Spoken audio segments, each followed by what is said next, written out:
Estás en FM 88.5 y ESPN Radio Rivadavia. Ya prendimos el purificador de aire. Noticias libres de humo. Que se han sucedido. Claro, el chico va perdiendo, el joven va perdiendo dimensión de las cosas. Es decir, de pronto, si una persona muere tal día y se conmemora esa fecha, se lo traslada a otra. Entonces se van perdiendo realmente la ubicación y la realidad, en tiempo y espacio. Claro, y hoy es 9 de julio, así que hoy por suerte tenemos en algún aspecto, podemos conmemorar, inclusive celebrar, porque esas son las distinciones que tenemos que hacer, ¿no?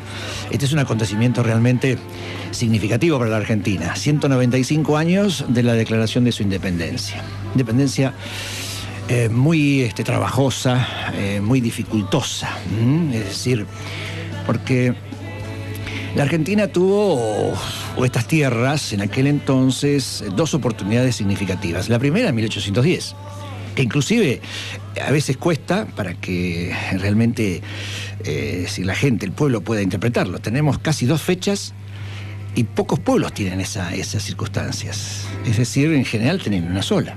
Sin embargo, tenemos el 25 de mayo de 1810, ya hemos celebrado el bicentenario y ahora vamos a celebrarlo dentro de 5 años, el bicentenario de la independencia. Por lo tanto, lo que la gente a veces no alcanza a comprender es por qué se necesitaron 6 años para declarar la independencia. Entonces, por lo tanto, ese fue un proceso muy arduo, muy dificultoso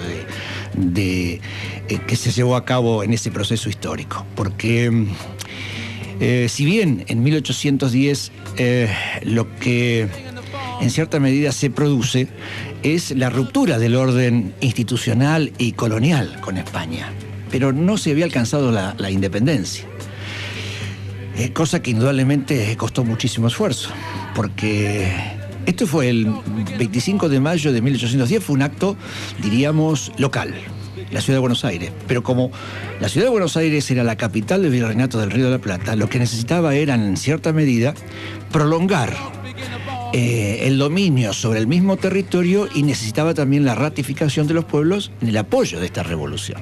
Por eso, inclusive, fue necesario el envío de las fuerzas militares, las expedicionarias, aquellas que indudablemente fue una hacia el Paraguay y otra hacia el Alto Perú.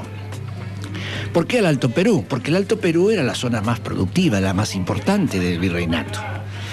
Es decir, hoy, si tenemos en cuenta las circunstancias, diríamos, claro, la región del Río de la Plata y Buenos Aires es la más importante, pero no en aquel entonces. En aquel entonces, dada la situación económica y las doctrinas económicas imperantes, predominaba el mercantilismo. Y el mercantilismo, es decir, hacía hincapié fundamentalmente en una cuestión de atesorar metales preciosos, es decir, la plata y el oro. Y la plata en el Alto Perú estaba en el Cerro de Potosí. Ciudad que indudablemente ya para el siglo XVII tenía más habitantes que Londres, producto de esa gran circunstancias minera. Por lo tanto, los ejércitos nacionales, diríamos, que intentaron en principio captar y poner bajo orden estas circunstancias, pero todo el proceso se hizo muy dinámico, muy dificultoso, como lo anticipaba, y costó muchos años. No es casual que inclusive la misma forma de gobierno se fuera concentrando a través del tiempo. Piensen ustedes que tenemos una junta provisoria. Después tenemos al poco tiempo una junta grande. Pero después se transforman en triunviratos. Vean ustedes cómo se va concentrando el poder. Y después se transforman en directorio.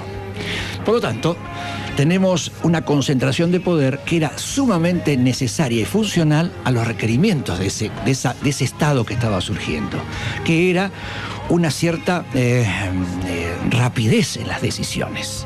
Por lo tanto, se fue concentrando el poder, pero claro, este poder con el tiempo también se va a disgregar.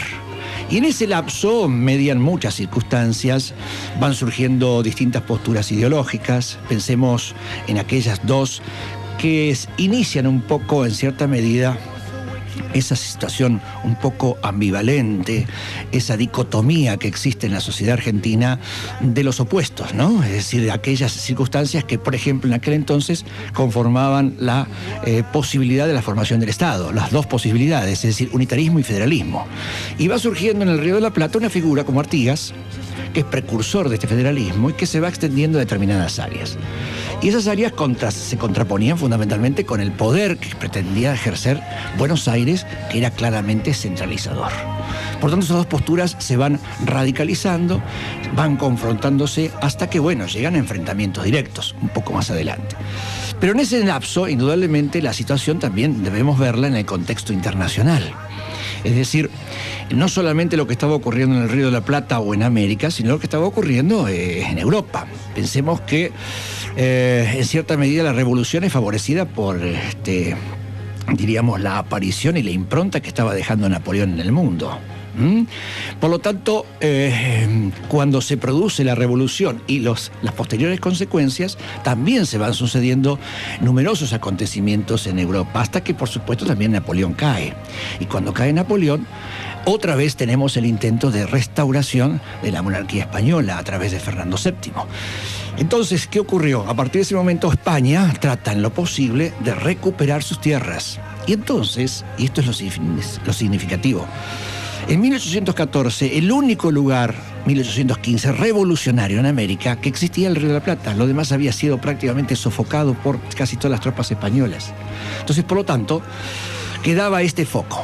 Y si este foco, indudablemente, no se mantenía con fuerza y con posibilidades de afincarse, indudablemente también hubiera sucumbido a ese proceso generador desde España.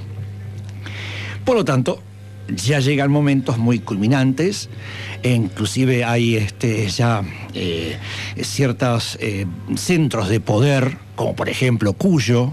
Pensemos que de nada hubiera valido esta declaración de la independencia si paralelamente no se hubiera desarrollado el proceso del Plan Continental de San Martín. Es decir, ¿por qué? Porque el Plan Continental de San Martín está consustanciado con el plan también continental de Bolívar. Bolívar viene desde el norte, San Martín desde el sur. ¿Hacia dónde convergen?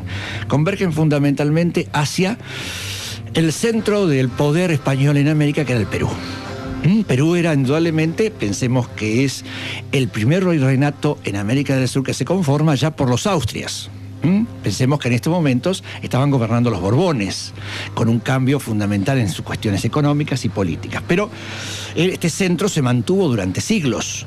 Entonces, estas formas tenían que converger hacia el poder central, que era Perú. Bien, entonces, San Martín, cuando es gobernador de Cuyo, también presiona inclusive para que se declare la independencia. ¿Y cómo entonces se sanciona o cómo se declara esta independencia?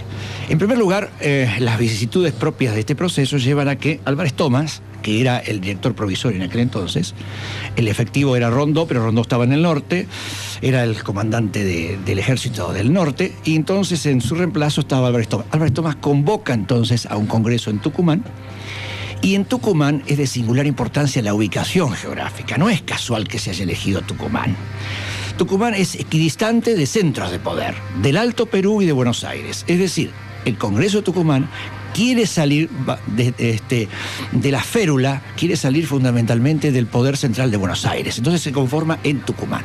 Y en Tucumán, entonces, hay concretamente un congreso que ya se inicia para marzo de 1816 y que indudablemente tiene como objetivo central la declaración de la independencia. Algo que no se había podido llevar a cabo en 1813. Pensemos en la famosa asamblea del año 13, que no se podría ver, que no se pudo declarar y que no se pudo cumplir con los objetivos de independencia. Ahora sí se va a declarar la independencia.